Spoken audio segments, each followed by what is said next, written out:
My dear students, welcome to the class of mathematics by Maninder Singh Sidhu. आज की class में हम exercise 10.3 from chapter straight lines start करने वाले हैं and the first topic is conversion of standard form of a straight line into other forms. ठीक है, standard form of straight line क्या होती है? स्टैंडर्ड फॉर्म ये होती है ax plus B Y plus c equals to 0, जिस form में आप जनरली आंसर रिपोर्ट करते हैं किसी भी केस में। और अदर फॉर्म्स में कौन कौन सी आएंगी?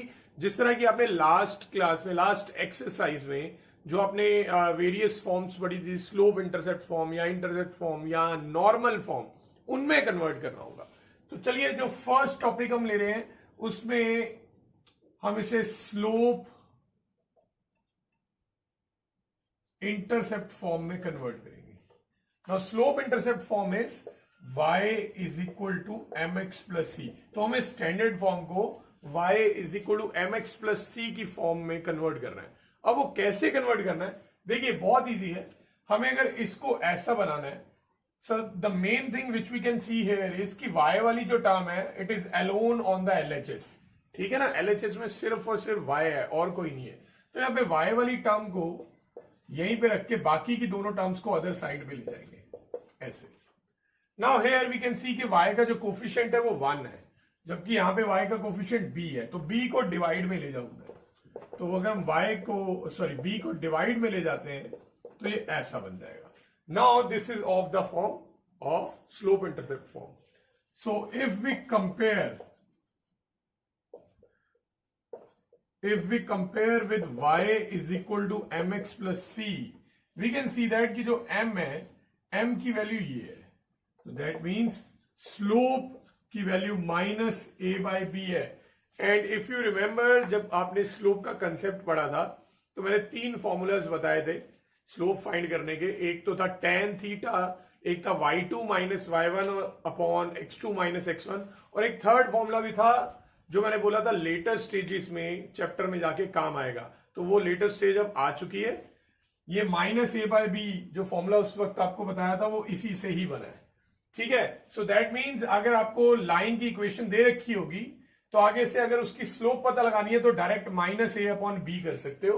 a जो है वो है कोफिशिएंट ऑफ x और जो b है वो है कोफिशिएंट ऑफ y। ये याद रखना है। तो किसी भी लाइन की स्लोप ऐसे निकल जाएगी। और जबकि ये जो c था, c क्या होता था? c होता था y का इंटरसेप्ट। इफ यू रिमेंबर, ये कुछ इस तरह से था ना, स्लोप इंटरसेप्ट फॉर्म में ऐसे बताया था, जिसमें c जो था वो y एक्सिस पे इंटरसेप्ट होता था। तो y इंटरसेप्ट की अगर वैल्यू निकालनी है वो माइनस c बाय बी के इक्वल होगी। तो यानी अगर आप किसी की लाइन को देख के स्लोप पता लगाना चाहो तो आपको पता चल जाएगी वो माइनस a अपॉन बी करके। और अगर आप ये पता लगाना चाहो कि ये वाली जो लाइन होगी, कोई भी पर्टिकुलर लाइन, वो एक्स एक्सिस को कहां पे कट करेगी, तो वो आप माइनस c अपॉन बी करके पता लगा सकते हो। ठीक है, तो चलिए जो एक दो यहां के क्वेश्चन है, क्वेश्चन नंबर 1 जो है एक्सरसाइज 10.3, वो हम स्टार्ट करते हैं। उसमें यही बोला हुआ है कि आपको स्टैंडर्ड फॉर्म को स्लोप इंटरसेप्ट फॉर्म में कन्वर्ट करना है। एंड क्वेश्चन नंबर 1, उसका first part I am going to take which is x plus 7y equals to 0। And remember, आपको इसे स्लोप इंटरसेप्ट फॉर्म में कन्वर्ट करना है, इस फॉर्म में। ठीक है, तो जैसा भी मैंने आपको बताया था, इस फॉर्म में द मेन थिंग इज कि जो y वाली टर्म है वो हमेशा अकेली रहती है LHS पे। तो यहां पे y वाली टर्म को यही छोड़ देंगे, x को उधर ले जाएंगे तो वो बनेगा माइनस एक्स। नाउ y का जो कोफिशिएंट है वो हमेशा 1 होना चाहिए, तो इसलिए 7 को उधर डिवाइड में ले जाएंगे। तो this will be like this, right. अब मैं इसको अगर कंपेयर कर लेता हूं इस फॉर्म में, तो बेटा अगर इसको इस फॉर्म में प्रॉपरली रखें तो this is actually minus 1/7x और प्लस में कुछ नहीं है, तो दैट मीन्स वो 0 होगा। ठीक है, सो ऑन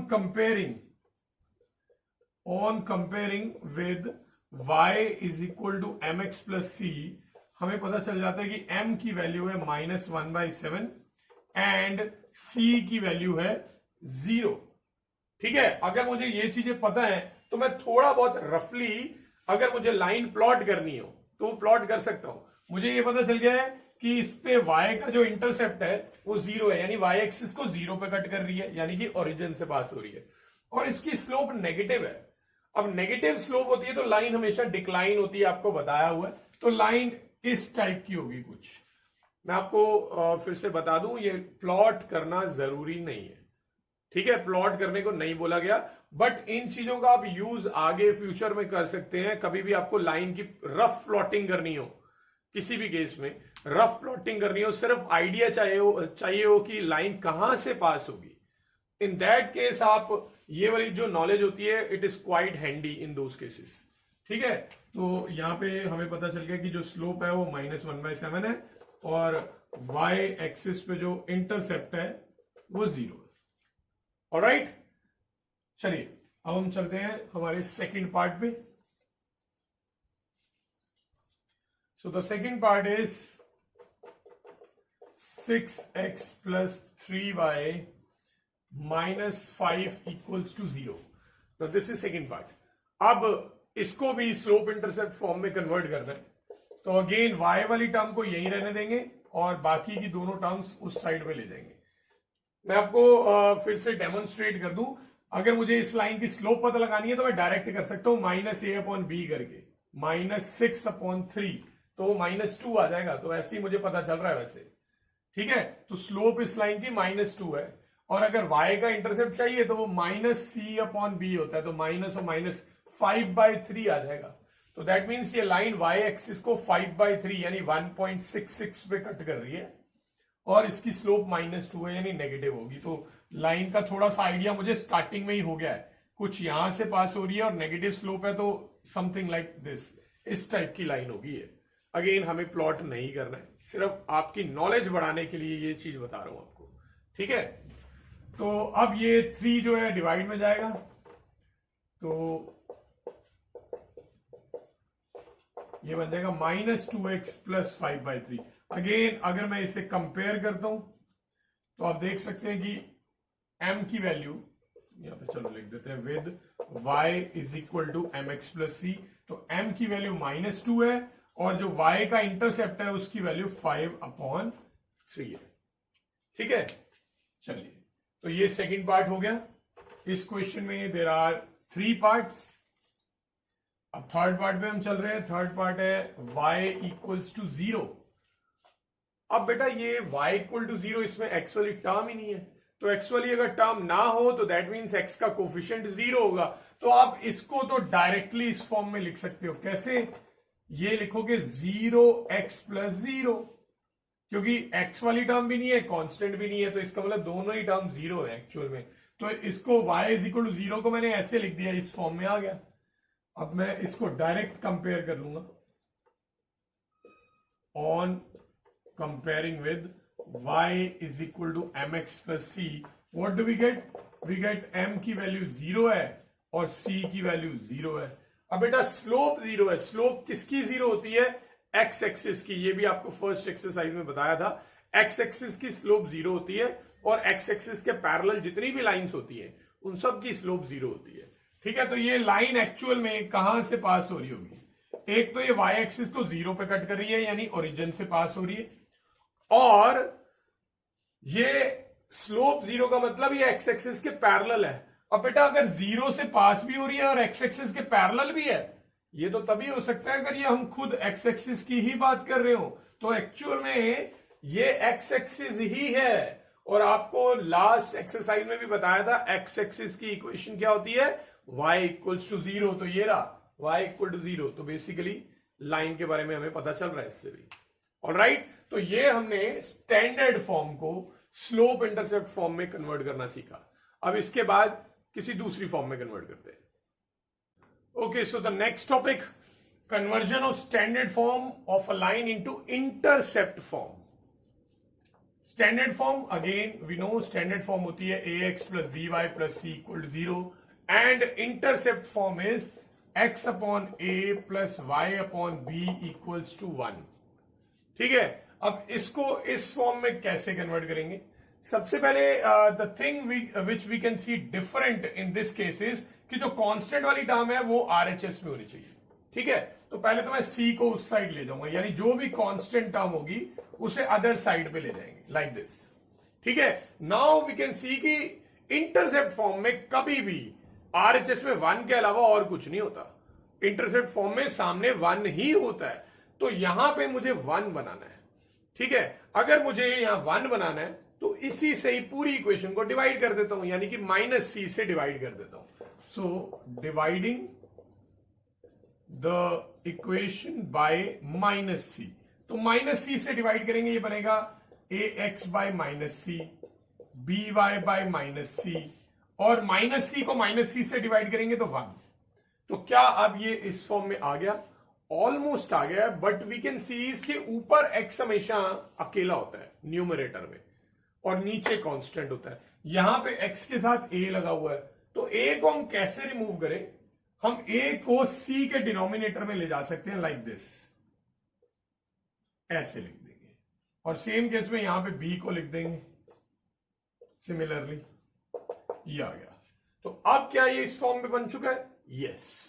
सो अगर मैं इसे कंपेयर कर लेता हूं, on comparing with x by a plus y by b equals to 1, what do we get? We get कि जो a है, a किसे बोलते थे हम?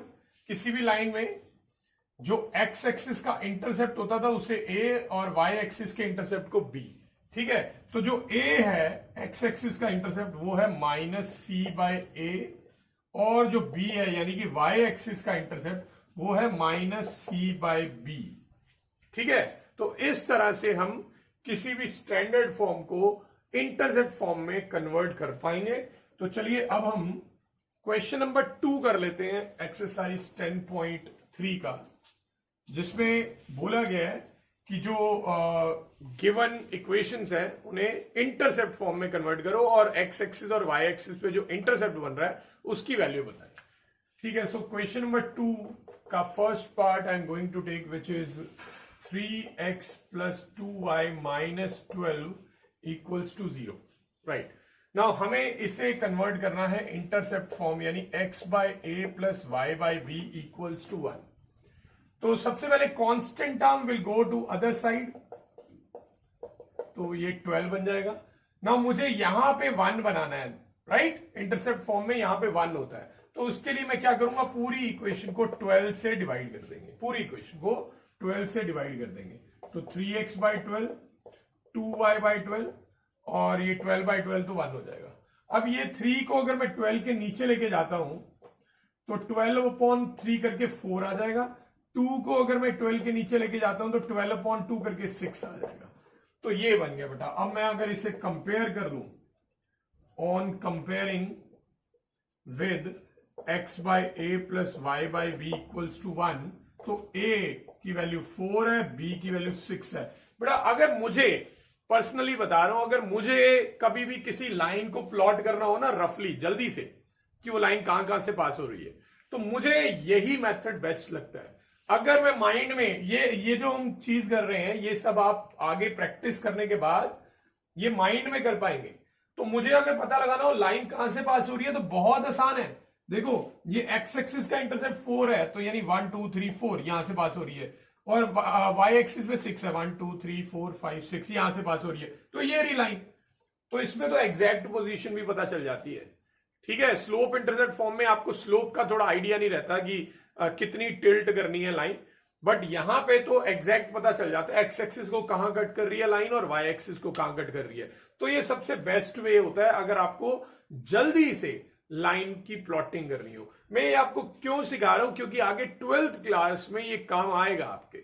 जब भी आपको कभी रफ प्लॉटिंग ऑफ लाइन करनी हो तो ये आपका बहुत सारा टाइम सेव करती है, ठीक है। तो ये हमने फर्स्ट पार्ट किया क्वेश्चन नंबर 2 का। अब हम चलते हैं सेकंड पार्ट में। तो second part is 4x minus 3y equals to 6। हमें x by a plus y by b equals to 1 इस फॉर्म में कन्वर्ट करना है। तो सबसे पहले बात यह है कि कांस्टेंट हम आरएचएस में चाहिए थी, इसमें पहले से ही दे रखी है आरएचएस में, तो वहीं पे रहेगा। अब मुझे सिर्फ यहां पे 1 बनाना है, तो ये 1 बनाना है ना इसको, तो इसके लिए डिवाइड करेंगे the equation bye 6।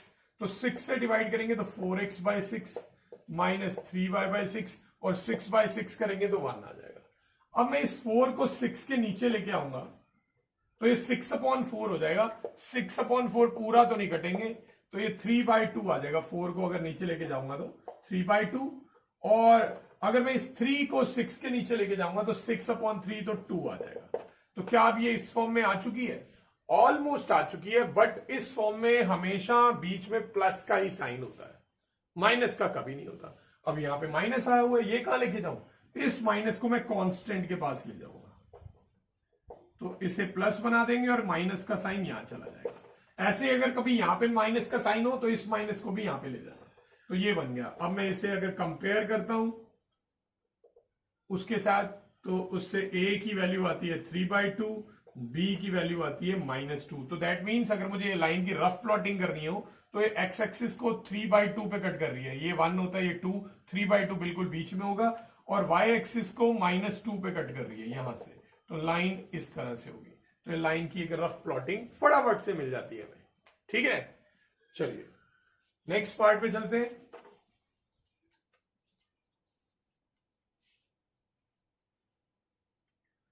So the next part is 3y plus 2 equals to 0. 3y plus 2 equals to 0. अब यहां पे आप देख सकते हैं कि एक टर्म तो मिसिंग है। कौन सी टर्म मिसिंग है? x वाली। तो अगर कोई टर्म मिसिंग हो तो उसका कोफिशिएंट हमेशा 0 माना जाता है, तो हम इसे ऐसे लिख सकते हैं, ठीक है। नाउ आफ्टर दिस ये मैं 2 को अदर साइड पे ले जाऊंगा, ये बन जाएगा -2। अब इसे 1 बनाने के लिए, क्योंकि ये फॉर्म में लेके आना है ना हमें, 1 बनाने के लिए पूरी इक्वेशन को डिवाइड करना पड़ेगा -2 से। -2 से पूरी इक्वेशन को डिवाइड कर देंगे। तो अगर 0 को -2 से मतलब -2 को इनके नीचे रखेंगे और यहां पे ऐसे, और ये 1 बन जाएगा। अब ये जो 0 है ये 0 2 के नीचे जाएगा लाइक दिस, ठीक है। ये वाला 3 जो है ये -2 के नीचे जाएगा। अब एक्चुअल में ये जो होता है समथिंग अपॉन 0, वो हमेशा होता है नॉट डिफाइंड, यानी इंफिनिटी। इंफिनिटी। अब मैं इसे अगर कंपेयर कर लूं, on comparing with x by a plus y by b equals to 1, what do we get? We get कि जो a की वैल्यू है वो इंफिनिटी है और b की जो वैल्यू है वो -2/3 है, ठीक है। यानी कि वो x एक्सिस को इंफिनिटी पे कट करेगी, और infinity can not be achieved. इसका मतलब वो x एक्सिस तो कभी कट कर ही नहीं रही। ये लाइन अगर मुझे प्लॉट करनी हो तो x एक्सिस को तो ये कहीं कट नहीं कर रही, तो इसका मतलब ये x एक्सिस के पैरेलल जा रही है।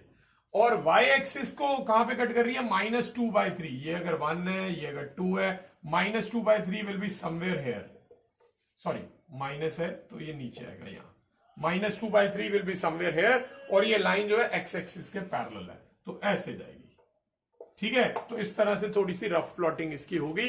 रफ प्लॉटिंग की जरूरत नहीं है, यहां पे कहीं पे पूछा नहीं गया कि रफ प्लॉट करके दिखाओ, ये सिर्फ आपकी नॉलेज एनहेंस करने के लिए करवा रहा हूं।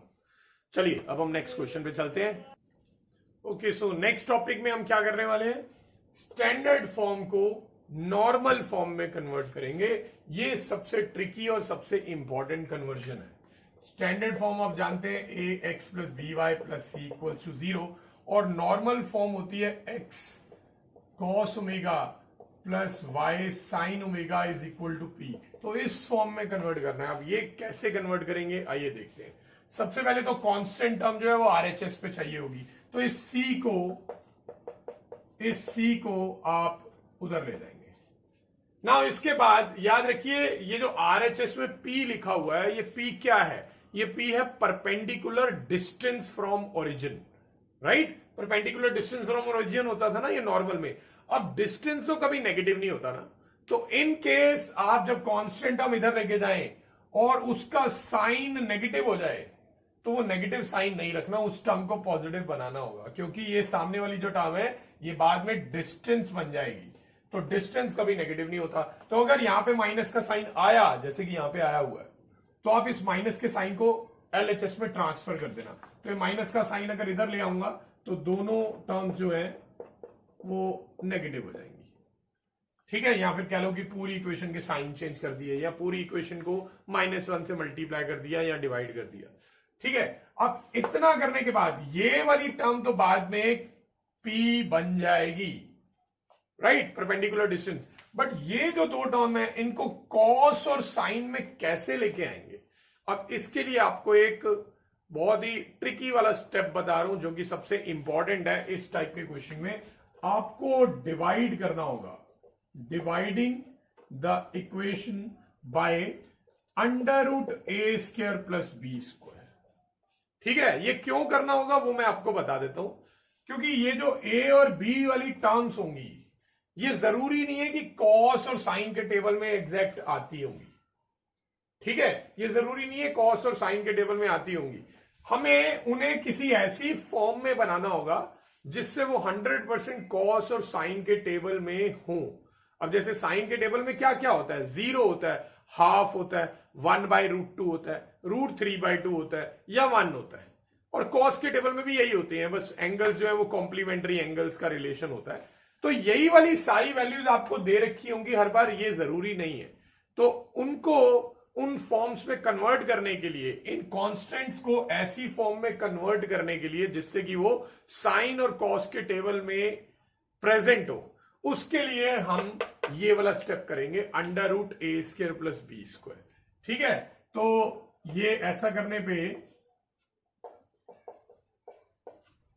ये ऐसा बन जाएगा और ये ऐसा बन जाएगा और इज इक्वल टू ये ऐसा बन जाएगा। ठीक है, अब ये जो टर्म्स बनी होंगी ये 100% कॉस और साइन के टेबल में आती होंगी। मैं ये कैसे कह सकता हूं 100% आती होंगी? क्योंकि बेटा ये बेसिकली ये जो a और b है ना, ये समझ लो आप किसी राइट एंगल ट्राइंगल की परपेंडिकुलर और बेस है। ठीक है, एक परपेंडिकुलर मान लो, एक को बेस मान लो। अगर ये परपेंडिकुलर और ये बेस है तो हाइपोटेन्यूज क्या होगी? अगर आप पाइथागोरस लगाएंगे तो हाइपोटेन्यूज होगी √a² प्लस b², है ना। और अगर ये जो √a² प्लस b² से जब आप डिवाइड कर रहे हो ना पूरी इक्वेशन को, तो बेसिकली आप हाइपोटेन्यूज से डिवाइड कर रहे हो पूरी इक्वेशन से। अब ऐसा करने से क्या बन जाएगा?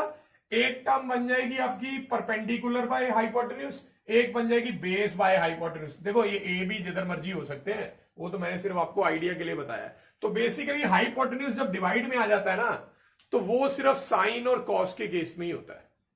बाकी सबके केस में, अब जैसे कॉट वाला जो केस होता है, कॉट में पी नीचे आता है, बेस अपॉन परपेंडिकुलर। टैन में बेस नीचे आता है। ठीक है, सीकेंट में बेस नीचे आता है, कोसीकेंट में परपेंडिकुलर नीचे आता है। हाइपोटेन्यूज डिवाइड में कब आता है? सिर्फ कॉस और साइन के केस में, क्योंकि साइन का होता है परपेंडिकुलर बाय हाइपोटेन्यूज और कॉस थीटा होता है बेस बाय हाइपोटेन्यूज। तो बेसिकली आप हाइपोटेन्यूज से पूरी इक्वेशन को डिवाइड करते हो, जिससे कि ये जो भी टर्म्स बनती हैं ये कॉस और साइन के टेबल में डेफिनेटली प्रेजेंट होंगी। तो इसके बाद आपने क्या करना है? कंपेयरिंग करनी है। कंपेयरिंग किससे करेंगे? जो नॉर्मल फॉर्म है उससे, x cos omega plus y sin omega is equal to p से, जिससे कि cos ओमेगा की वैल्यू जो भी यहां पे x के साथ बनी होगी वो आ जाएगी, और sin ओमेगा की वैल्यू हमेशा ये आ जाएगी जो भी y के साथ लिखा होगा, और जो कांस्टेंट वाली टर्म होगी वो सामने आपके पास आ जाएगी, यानी वो बन जाएगी परपेंडिकुलर डिस्टेंस। तो इस तरह से हम कन्वर्ट करने वाले हैं। सबसे इंपॉर्टेंट कन्वर्जन यही है। अगर कन्वर्जन का क्वेश्चन किसी टीचर को एग्जाम में देना हो तो सबसे पहले इस पे नजर जरूर जाती है किसी भी टीचर की। ठीक है, तो चलिए बेटा, अब मैं क्वेश्चन नंबर 3 जो है, जिसमें बोला गया है कि स्टैंडर्ड फॉर्म को नॉर्मल फॉर्म में कन्वर्ट कर दें, वो वाला क्वेश्चन करवा रहा हूं। क्वेश्चन नंबर 3 का फर्स्ट पार्ट आपको दे रखा है x minus √3y plus 8 equal to 0, और आपको कन्वर्ट करना है इसे नॉर्मल फॉर्म में, which is x cos omega plus y sin omega is equal to p। इस फॉर्म में कन्वर्ट करना है। अब कैसे करेंगे? मैंने आपको बताया था कि जो कांस्टेंट टर्म है उसे अदर साइड पे ले जाओ। अब कांस्टेंट टर्म क्योंकि बाद में परपेंडिकुलर डिस्टेंस बनने वाली है, और डिस्टेंस कभी नेगेटिव नहीं होता, तो इसलिए अब नेगेटिव का साइन इस साइड पे ट्रांसफर कर देंगे। तो जिससे कि पूरी इक्वेशन के साइन चेंज हो गए। ठीक है, नेक्स्ट स्टेप था अंडर रूट ए स्क्वायर प्लस बी स्क्वायर से डिवाइड करना। अब ये जो अंडर रूट ए स्क्वायर प्लस बी स्क्वायर है ना, इसे आप रफ में पहले फाइंड कर लो। यहां पे ए कौन है? ए होता है एक्स का कोफिशिएंट विच इज -1 और बी है वाई का कोफिशिएंट विच इज √3। तो अंडर रूट ए स्क्वायर प्लस बी स्क्वायर बन जाएगा 1 + 3 यानी √4 जो कि 2 आ जाएगा। तो बेसिकली हमें पूरी इक्वेशन को 2 से डिवाइड करना है। क्यों करना है मैं बता देता हूं। देखो ये अभी फिलहाल a जो है वो 1 है और b जो है वो √3 है। अगर मैं 1 को cos ओमेगा से कंपेयर कर लूं तो डेफिनेटली कुछ वैल्यू तो निकल आएगी क्योंकि cos के टेबल में 1 आता है। मगर √3 को sin ओमेगा से कंपेयर करेंगे तो कुछ नहीं आएगा क्योंकि √3 तो आता नहीं, तो इससे तो ओमेगा नहीं निकल पाएगा ना। तो इसी वजह से हम इस टर्म से यानी अंडर रूट ए स्क्वायर प्लस बी स्क्वायर से डिवाइड करते हैं। तो अंडर रूट ए स्क्वायर प्लस बी स्क्वायर हमने हमेशा रफ में फाइंड कर लेना है। इस केस में 2 आ रहा है तो मैं क्या करने वाला हूं, डिवाइडिंग द इक्वेशन बाय 2। पूरी इक्वेशन को 2 से डिवाइड करेंगे। यहां पे बेसिकली -1 है तो उसको 2 से डिवाइड, यहां पे √3 है उसको 2 से डिवाइड और 8 को 2 से डिवाइड करेंगे तो 4। अब आप देख सकते हो 1/2 और √3/2 ये दोनों ही ऐसी वैल्यूज हैं जो आपने साइन और कॉस के टेबल में देखी होगी। अब मैं इनको कंपेयर करता हूं। On comparing with x cos omega plus y sin omega is equal to p, तो इससे cos ओमेगा की वैल्यू -1/2 आ रही है, sin ओमेगा की वैल्यू √3/2 आ रही है एंड परपेंडिकुलर डिस्टेंस की वैल्यू 4 आ रही है। ठीक है, p तो पता चल गया बट अभी ओमेगा निकालना बाकी है।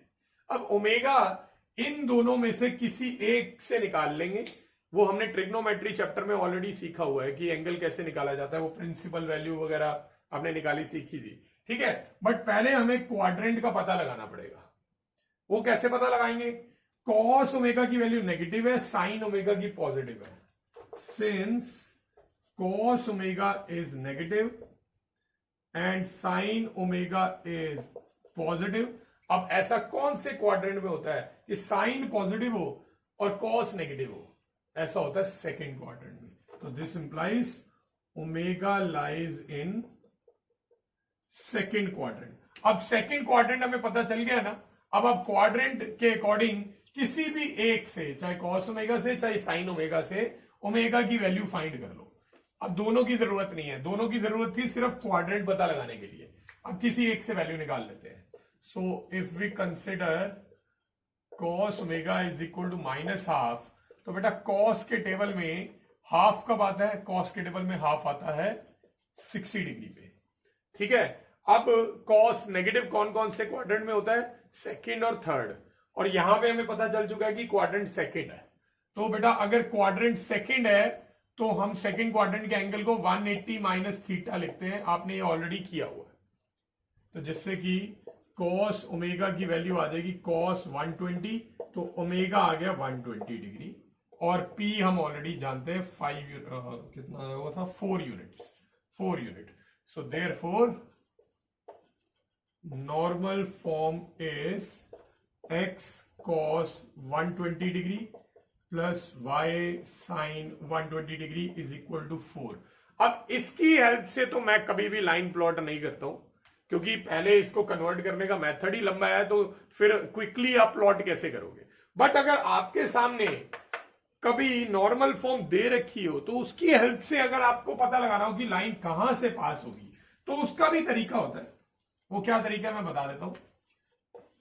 देखिए, पहली बात तो ये जो ओमेगा होता है यानी जो 120 आया ये किसके बीच में एंगल होता है? ये होता है परपेंडिकुलर और एक्स एक्सिस की पॉजिटिव डायरेक्शन के बीच में। तो इसका मतलब परपेंडिकुलर कहां होगा? ये तो एक्स एक्सिस की पॉजिटिव डायरेक्शन है। यहां से अगर मैं एंगल बनाना स्टार्ट करूं तो ये 90 है पर एंगल 120 तक जाएगा, तो थोड़ा सा और आगे यहां। तो इसका मतलब जो परपेंडिकुलर है ना वो कुछ ऐसे है और ये कितनी लेंथ तक जाएगा परपेंडिकुलर? 4 यूनिट्स तक। तो 4 यूनिट पे जाएगा। ये सिर्फ परपेंडिकुलर बनाया आपने। अब लाइन कहां होगी? लाइन होगी जो इसी के परपेंडिकुलर होगी। तो यानी line will be something like this. तो ऐसी लाइन है। तो इस तरह से हम लाइन की थोड़ी बहुत प्लॉटिंग का पता लगा सकते हैं अगर हमारे सामने ऑलरेडी नॉर्मल फॉर्म दे रखी है तो। वैसे आप स्पेशली इसको नॉर्मल फॉर्म में कन्वर्ट करके अगर लाइन प्लॉट कर रहे हो तो बेटा आप बहुत ज्यादा टाइम वेस्ट कर रहे हो अपना उस केस में। ऑलराइट, तो ये मैंने आपको कन्वर्ट करना सिखा दिया नॉर्मल फॉर्म में। अब इसी के एक दो और पार्ट्स भी हैं, चलिए उन्हें भी फटाफट जल्दी से कर लेते हैं। तो ये आप देख सकते हो इसमें थोड़ा सा टाइम ज्यादा लग रहा है नॉर्मल फॉर्म में कन्वर्ट करने में, तो इसीलिए मैं आपको बता रहा था कि ये क्वेश्चन इंपॉर्टेंट है, जनरली टीचर्स इसे एग्जाम में दे देते हैं। तो सेकंड पार्ट है y minus two equals to 0। ठीक है, अब यहां पे x वाली टर्म मिसिंग है, तो इसे मैं 0x plus y minus two equal to 0 लिखूंगा। 2 वाली टर्म उधर चली जाएगी, कांस्टेंट हमेशा उधर लेके जाते हैं, और अगर कांस्टेंट वाली टर्म नेगेटिव हो तो नेगेटिव का साइन इस साइड हम लेके आते हैं। ठीक है, चलो यहां पे नेगेटिव नहीं है, पॉजिटिव ही है, तो ऐसे ही रहेगा। अब इसके बाद नेक्स्ट स्टेप होता है अंडर रूट ए स्क्वायर प्लस बी स्क्वायर से डिवाइड करना।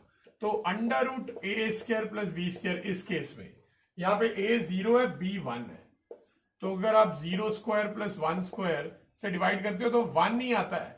अब पूरी इक्वेशन को 1 से डिवाइड करने की जरूरत ही नहीं है, क्योंकि 1 से डिवाइड करोगे तो यही तो बन जाना है, तो डिवाइड वाला स्टेप मत दिखाओ, क्योंकि डिवाइड करके कोई फायदा ही नहीं होना, सीधा कंपेयर करो। ठीक है, ये सीधा ही कंपेयर हो जाएगी, क्योंकि जब भी हाइपोटेन्यूज 1 आ रही हो ना, तो समझ लेना कि ये डायरेक्ट वैल्यूज जो है इसके टेबल में आ रही होंगी। On comparing with x cos omega plus y sin omega is equal to p, तो यहां से cos ओमेगा की वैल्यू 0 आ गई और sin ओमेगा की वैल्यू 1 आ गई और p की वैल्यू 2 आ गई।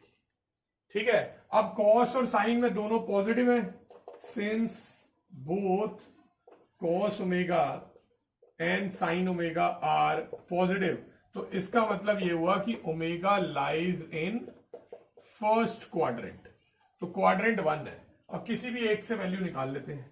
ठीक है, तो cos ओमेगा अगर 0 है तो cos के टेबल में 0 कब आता है, 90 पे। अब क्योंकि क्वाड्रेंट 1 है तो इसका मतलब ये हुआ कि आपको एंगल में कोई चेंजेस नहीं करने, तो यानी कि ओमेगा की वैल्यू 90 डिग्री है, यानी कि जो परपेंडिकुलर है वो एक्स एक्सिस से 90 डिग्री पे है और p जो है वो 2 है। So therefore normal form is x cos 90 degree plus y sin 90 degree is equal to 2। तो इसका मतलब ये हो गया कि जो लाइन है उसमें जो परपेंडिकुलर है वो 90 डिग्री पे है, परपेंडिकुलर ये रहा 90 डिग्री पे, तो यही 90 डिग्री होगी। और कितने यूनिट पे है, 2 यूनिट पे है, तो इसका मतलब यहां से परपेंडिकुलर लाइन बनेगी इस तरह की, तो ये लाइन इसी तरह की है ना, यस, y इक्वल्स टू 2। जब भी x एक्सिस के पैरेलल लाइंस बनती है वो y इक्वल टू a की फॉर्म में ही होती है, तो ये इसीलिए y इक्वल टू 2 वाली form parallel to x axis बन रही है। ठीक है, चलिए, तो ये हमने नॉर्मल फॉर्म में कन्वर्ट कर लिया। अब इसका थर्ड और लास्ट पार्ट जो है उस पर हम चलते हैं। So third part we are having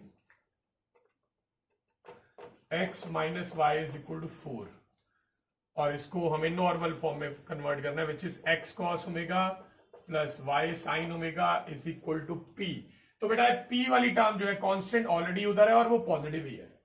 ठीक है, तो कोई चेंजेस नहीं। अब आपको सीधा नेक्स्ट स्टेप होता है अंडर रूट ए स्क्वायर प्लस बी स्क्वायर से डिवाइड करना। यहां पे a कितना है, a है 1 और b है -1, तो ये सॉल्व करके √2 आ जाएगा।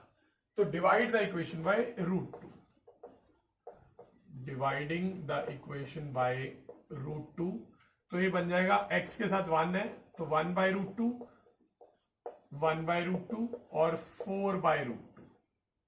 ठीक है, 4/√2 की थोड़ी बहुत कटिंग हो जाएगी और ये सॉल्व होके 2√2 आ जाएगा, आप रैशनलाइज करके देख सकते हो। चलिए अब इसे कंपेयर कर लेते हैं। On comparing with x cos omega plus y sin omega is equal to p, so we are getting cos omega की वैल्यू 1/√2 है, sin ओमेगा की वैल्यू -1/√2 है और p की वैल्यू 2√2 है। ठीक है, cos पॉजिटिव है, sin नेगेटिव है, ऐसा कौन से क्वाड्रेंट में होता है? Since cos omega is positive and sin omega is negative, इसका मतलब omega lies in fourth quadrant. Yes, fourth quadrant में cos पॉजिटिव होता है और sin नेगेटिव होता है, तो फोर्थ क्वाड्रेंट। ठीक है, अब किसी भी एक से मैं सॉल्व कर लेता हूं।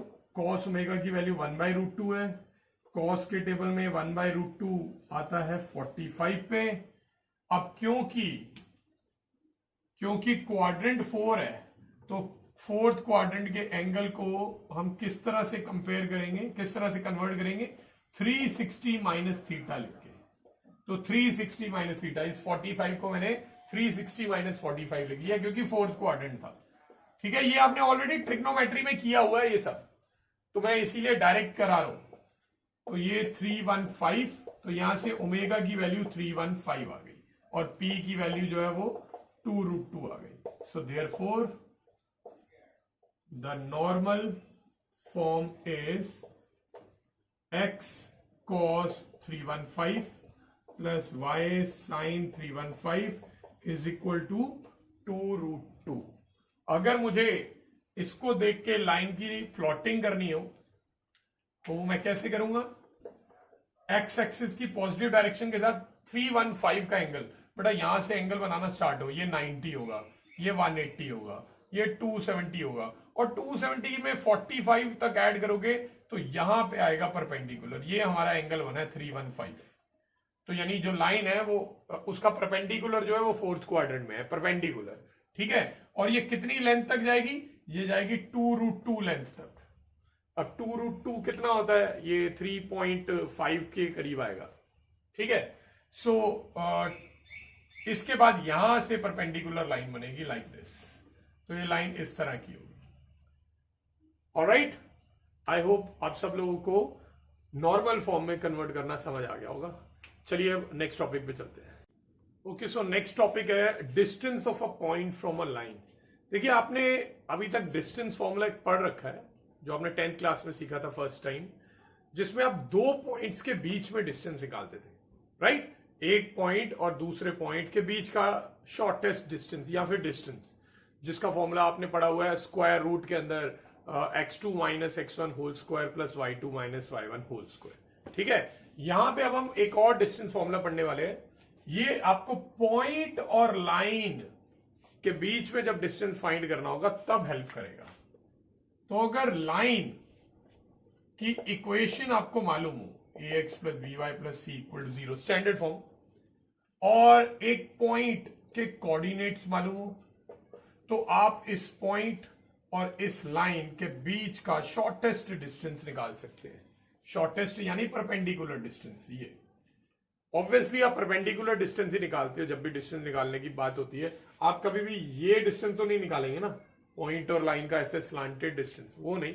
डिस्टेंस अगर बोला जाए तो यही वाला डिस्टेंस बोला जा रहा है ऑब्वियसली।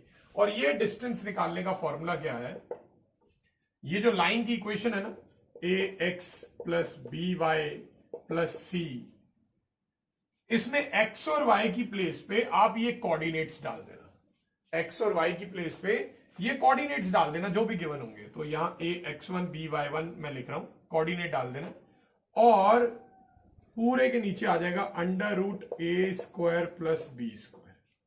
अब क्योंकि आप ये डिस्टेंस निकाल रहे हो, डिस्टेंस कभी नेगेटिव नहीं होता, पर ये टर्म कभी नेगेटिव भी आ सकती है, तो इसलिए हम इसके ऊपर एक मॉडुलस लगा रहे हैं। यानी कि डिस्टेंस जब हम निकाल रहे हैं तो वो अगर नेगेटिव आ भी गया तो मॉडुलस उसे पॉजिटिव बना देगा। ठीक है, तो ये फॉर्मूला है distance of a point from a line का। अब इस पे बेस्ड एक दो क्वेश्चंस दे रखे हैं आपको एक्सरसाइज 10.3 में। तो चलिए 10.3 में क्वेश्चन नंबर 4 है, जिसमें एक लाइन की इक्वेशन है 12 into x plus 6 is equal to 5 into y minus 2। इस लाइन का एक पॉइंट है -1,1, इस पॉइंट से डिस्टेंस निकालना है, इस लाइन का इस पॉइंट से। देखो फॉर्मूला तो हमारे पास है, बट ये फॉर्मूला के लिए जो लाइन की इक्वेशन है वो स्टैंडर्ड फॉर्म में होनी चाहिए, यानी ax plus B Y plus c equals to 0। ठीक है, अभी फिलहाल ये उस फॉर्म में नहीं है, तो मैं इसको पहले मल्टीप्लाई करता हूं। This is question number 4, 12x plus 72, now this will be 5y minus 10। तो इधर ले आएंगे सभी को, 72 में 10 ऐड हो जाएगा तो ये बन गया। ठीक है, नाउ ये हमारे पास स्टैंडर्ड फॉर्म आ चुकी है। नाउ वी नो दैट कि डी का फॉर्मूला ये होता है। ठीक है, x1 y1 ये रहा, ठीक है ना, ये x1 और y1 आपके पास है, तो ये फॉर्मूला अप्लाई करते हैं। तो डिस्टेंस का फॉर्मूला क्या होगा, ए की जगह पे 12 आ जाएगा और x1 की जगह पे -1 आ जाएगा। ठीक है, बेसिकली आपने लाइन की इक्वेशन में जहां x और y है उसकी जगह -1 और 1 रिस्पेक्टिवली पुट कर देना। तो 12 के साथ -1 आ जाएगा और आगे -5 के साथ 1 आ जाएगा और फिर है प्लस में 82 अपॉन √a² प्लस b²। यहां पे a जो है वो 12 है और जो b है वो -5 है। ठीक है, और इस पूरे को मॉडुलस में रख देंगे। तो 12 इंटू -1 तो -12 भी बनी है। अगला -5 है और उसके बाद 82 है। डिनोमिनेटर में 12 का स्क्वायर 144, 5 का स्क्वायर 25, तो ये 169 आ जाएगा ऐड होके। ठीक है, नाउ ये बन गया -17। 82 -17 करने पे आता है 65। मॉड हटा देते हैं अब क्योंकि पॉजिटिव वैल्यू ही आ रही है। ठीक है, और नीचे आ जाएगा 13। 69 का स्क्वायर रूट 13। नौ 65 13 के टेबल में आ जाता है, यस, बट हर बार जरूरी नहीं है कि आपका लास्ट में जो आ रहा है वो कटेगा ही कटेगा। तो इस केस में कट गया। तो इस केस में यानी क्वेश्चन नंबर 4 का आंसर है 5 यूनिट्स, यानी कि ये जो पॉइंट है इस पॉइंट का इस लाइन से डिस्टेंस है 5 यूनिट्स। राइट, चलिए हम नेक्स्ट क्वेश्चन पे चलते हैं। सो क्वेश्चन नंबर 5 में आपसे बोला गया है कि एक्स एक्सिस पे एक ऐसा पॉइंट फाइंड करना है जो इस लाइन से 4 यूनिट के डिस्टेंस पे हो। अब ये लाइन की प्लॉटिंग मेरे लिए बहुत आसान है क्योंकि मुझे इंटरसेप्ट फॉर्म मालूम है। एक्स एक्सिस को ये 3 पे कट कर रहा है, वाई एक्सिस को 4 पे कट कर रहा है, तो ऐसी लाइन है कुछ। ठीक है, बट अगर प्लॉटिंग आपको नहीं भी आती तब भी ये वाला क्वेश्चन कर सकते हो। अब वो कह रहे हैं एक्स एक्सिस पे कोई ऐसा पॉइंट बताइए जो पॉइंट इस लाइन से 4 यूनिट्स के डिस्टेंस पे हो। जैसे हो सकता है वो पॉइंट कुछ यहां हो और ये जो डिस्टेंस है ये 4 यूनिट हो, तो ये वाले पॉइंट के कोऑर्डिनेट निकालने हैं। ठीक है, राइट।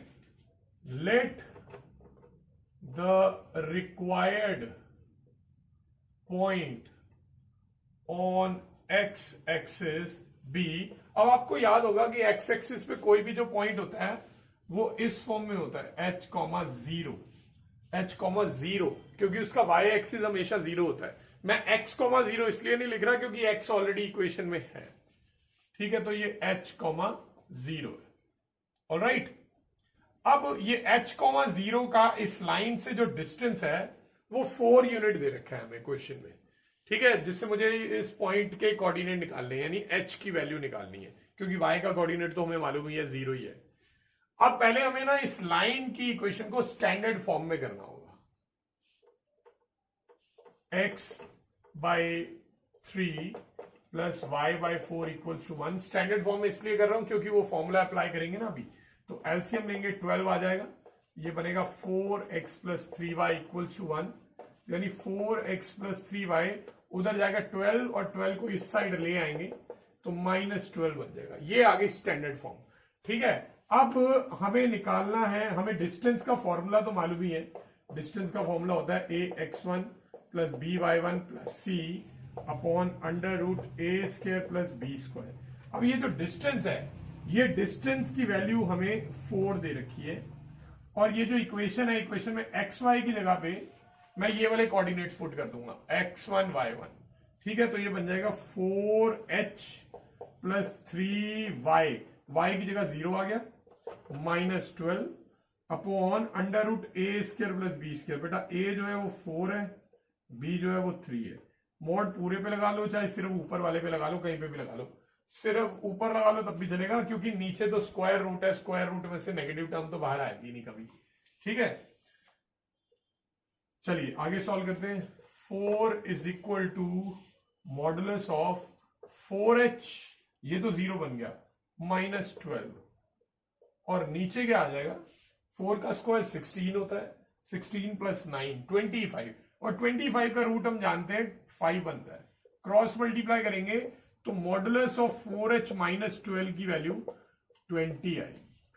अब बेटा इसके आगे क्या करना है, देखो अभी तक जब भी हम मॉडुलस जनरली देखते हैं तो मॉडुलस के अंदर कोई कांस्टेंट टर्म होती है, तो हम सिर्फ ये डिसाइड करते हैं कि वो कांस्टेंट टर्म नेगेटिव है कि पॉजिटिव है। अगर पॉजिटिव है तो मॉड को हटा देते हैं, अगर नेगेटिव है तब भी मॉड को हटा देते हैं बट माइनस वाले को प्लस कर देते हैं। बट इस बार मॉड के अंदर वेरिएबल है, तो बेटा जब भी मॉड के अंदर वेरिएबल हो तो आपको वेरिएबल को हटाना होता है और बाहर प्लस माइनस लगाना होता है। अब बाहर प्लस माइनस चाहे एलएचएस में लगा लो चाहे आरएचएस में लगा लो, आपकी मर्जी है। ऐसा क्यों किया जाता है मॉड हटा के? क्योंकि मॉड के अंदर वेरिएबल है, यू नेवर नो कि उसकी वैल्यू एक्चुअल में 20 है कि -20 है। अब जैसे एग्जांपल, एक नंबर है जिसका मॉड करने पे आंसर 5 आ रहा है। अब आप बताओ वो कौन सा नंबर होगा? किसका मॉड करने पे आंसर 5 आया होगा? या तो 5 का मॉड करो तो आंसर 5 आता है, या फिर -5 भी तो हो सकता है, क्योंकि -5 का मॉड भी तो 5 ही होता है। तो इसका मतलब जब भी मॉड में वेरिएबल होगा तो वेरिएबल की वैल्यू नेगेटिव पॉजिटिव दोनों केसेस में कुछ भी हो सकती है। ठीक है, तो हमें प्लस माइनस लगाना पड़ेगा। अब आगे हमें दो केसेस बनाने पड़ेंगे, एक प्लस वाला केस और एक -20 वाला केस ले लेंगे। ये 12 उधर जाके ऐड होगा 32, तो h की वैल्यू 8 आ गई। ये 12 उधर जाके ऐड होगा -20 + 12 तो -8, तो h की वैल्यू -2 आ गई। तो h की दो वैल्यूज है, therefore required points are h, 0 था ना, तो 8, 0 या फिर -2, 0। ये दो आंसर क्यों पॉसिबल है? क्योंकि यहां पे 8 पे जाके ये डिस्टेंस अगर 4 आ रहा है तो यहां पे भी तो कोई ना कोई पॉइंट होगा जहां से डिस्टेंस 4 आएगा।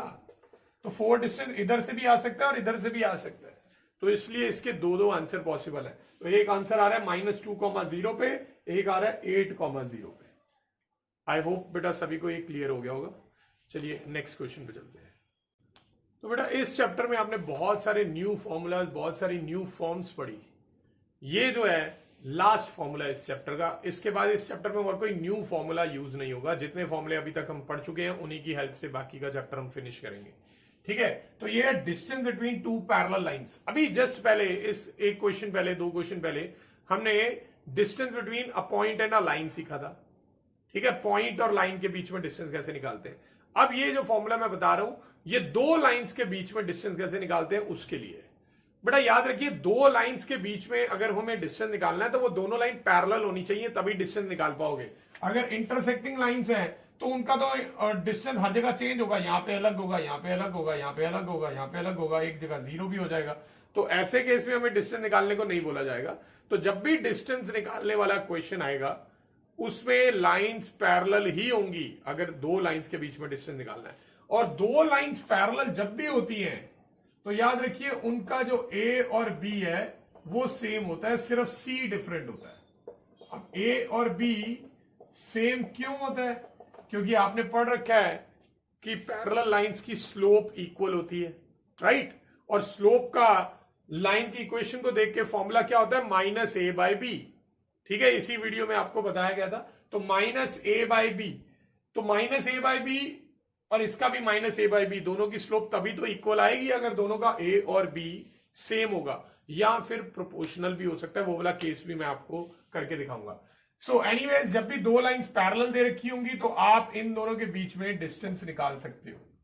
ठीक है, कैसे निकालेंगे? बहुत सिंपल सा फॉर्मूला है, C2 - C1 मॉडुलस में अपॉन में a² + b²। अब आप C2 - C1 कर लो या C1 - C2 कर लो, उससे कोई फर्क नहीं पड़ेगा। ठीक है, इस पे बेस्ड एनसीईआरटी में क्वेश्चन दे रखा है 10.3 एक्सरसाइज में क्वेश्चन नंबर 6 है, जिसमें आपको दो पैरेलल लाइंस के बीच में डिस्टेंस निकालना है। तो चलिए क्वेश्चन नंबर 6 पे चलते हैं। क्वेश्चन नंबर 6 का फर्स्ट पार्ट है 15x + 8y -34 = 0, and the second equation is 15x + 8y + 31 = 0। अब आप देख सकते हो ये दोनों लाइंस के बीच में डिस्टेंस पूछा है, तो दोनों का a और b सेम है, सिर्फ c का डिफरेंस है। एक का c -34 है, दूसरे का 31 है। ठीक है, so we know that distance का फॉर्मूला है C2 - C1 या C1 - C2, आपकी मर्जी है। अपॉन अंडर रूट ए स्क्वायर प्लस बी स्क्वायर, इसे मॉड में रखेंगे। C2 की वैल्यू 31 है, C1 की वैल्यू -34 है, मॉड में रखेंगे, upon under root A B same ही है दोनों का, A square plus B square, तो ये माइनस माइनस प्लस बन जाएगा, ऐड होके 65 आ जाएगा। ठीक है, 15 का स्क्वायर 225 होता है, 225 और 64 ऐड होके 289 बनते हैं, और 289 का स्क्वायर रूट होता है 17, 17 के टेबल पे 65 नहीं आता, तो ये यही आंसर है, इतने यूनिट्स। ठीक है, समझ आ गया। चलिए फिर नेक्स्ट पार्ट करते हैं। सो नेक्स्ट पार्ट में आपको लाइन की इक्वेशन दे रखी है, L into x plus y equals plus P equals to 0, and the second line is L into x plus y minus R equal to 0। तो देखिए, अगर मैं L को ब्रैकेट में मल्टीप्लाई करता हूं तो इसका A और B दोनों L है, और इसका भी A और B दोनों L ही है, तो A और B तो सेम है दोनों इक्वेशन में। ठीक है, इसमें C1 की वैल्यू P है और C2 की वैल्यू -R है, तो मैं पुट करता हूं, C2 है -R, C1 की वैल्यू है P, पूरे को मॉड में रखेंगे, और A स्क्वायर A L है और B भी L ही है। अब आप माइनस कॉमन निकाल सकते हो, तो ये प्लस बन जाएगा, अब अंडर रूट में 2L² आ जाएगा, ये माइनस मॉडुलस की वजह से पॉजिटिव तो बन जाएगा, बट मैं मॉड अभी भी हटा नहीं सकता। क्यों? क्योंकि मुझे ये नहीं मालूम कि P और R एक्चुअल में पॉजिटिव है कि नेगेटिव है, क्योंकि ये तो एक तरह से आर्बिट्ररी कांस्टेंट है ना। अब P की वैल्यू हमें नहीं मालूम, -2 भी हो सकती है, -6 भी हो सकती है, 5 भी हो सकती है, कुछ भी हो सकती है, हमें नहीं मालूम है, तो इसलिए हम मॉड लगा के रखेंगे, because we are finding distance and we have to make sure कि डिस्टेंस कभी नेगेटिव में ना आए।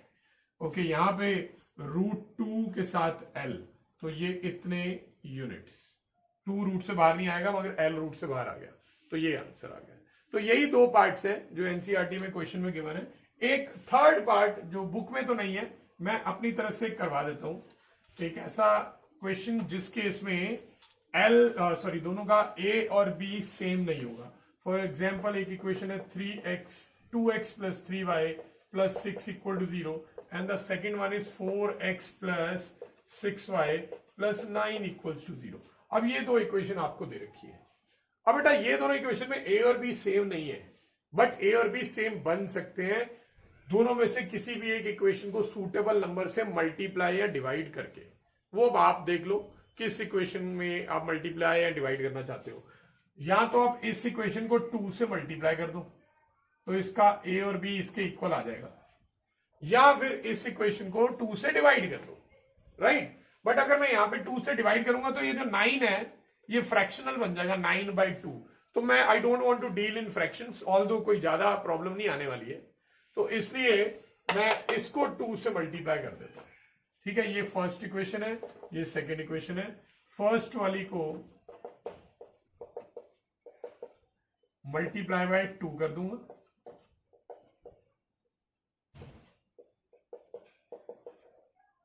ठीक है ना। ये फर्स्ट इक्वेशन है, ये सेकेंड इक्वेशन है, तो ये क्या बन जाएगा, ये बनेगा 4x plus 6y plus 12 equal to 0, ये फर्स्ट, और सेकंड है 4x plus 6y plus 9 equal to 0। अब आप देख सकते हो कि इनका A और B सेम हो चुका है, and you have to make sure कि पहले A और B सेम हो जाए। सो नाउ B का फॉर्मूला हम जानते हैं, C2 minus C1 upon under root A² plus B²। C2 की वैल्यू 9, C1 की value 12 upon under root A² यानी 4² प्लस 6² पूरे को मॉड में रखेंगे। 9 minus 12 की वैल्यू -3 होती है, बट मॉड की वजह से +3 हो जाएगा। अब मॉड हटा देंगे क्योंकि मुझे मालूम है 3 जो है वो पॉजिटिव ही है, ठीक है। 4 का स्क्वायर 16 और ये 36, तो ये बन जाएगा √52। अब 52 के फैक्टर 2 into 2 into 13 बन सकते हैं, तो the max you can do is कि आप 2 कॉमन निकाल लेंगे, रूट में से बाहर आ जाएगा, आई मीन, और ये आएगा, तो इतने ही यूनिट्स, ये हमारा आंसर है। ठीक है, तो आज की क्लास में हमने क्या कंक्लूड किया है आज की क्लास में? एक हमने कन्वर्जन सीखा, स्टैंडर्ड फॉर्म को स्लोप इंटरसेप्ट फॉर्म में, स्टैंडर्ड फॉर्म को इंटरसेप्ट फॉर्म में, और स्टैंडर्ड फॉर्म को नॉर्मल फॉर्म में, जो कि बड़े इंपॉर्टेंट टाइप से। उसके बाद हमने सीखा पॉइंट और लाइन के बीच में डिस्टेंस कैसे निकालते हैं, एंड लास्टली हमने सीखा दो पैरेलल लाइंस के बीच में डिस्टेंस कैसे निकालते हैं। आज की वीडियो में हम इतना ही करेंगे, बाकी के बचे हुए क्वेश्चन जो है वो नेक्स्ट वीडियो में करेंगे। तब तक keep practising and thanks for watching.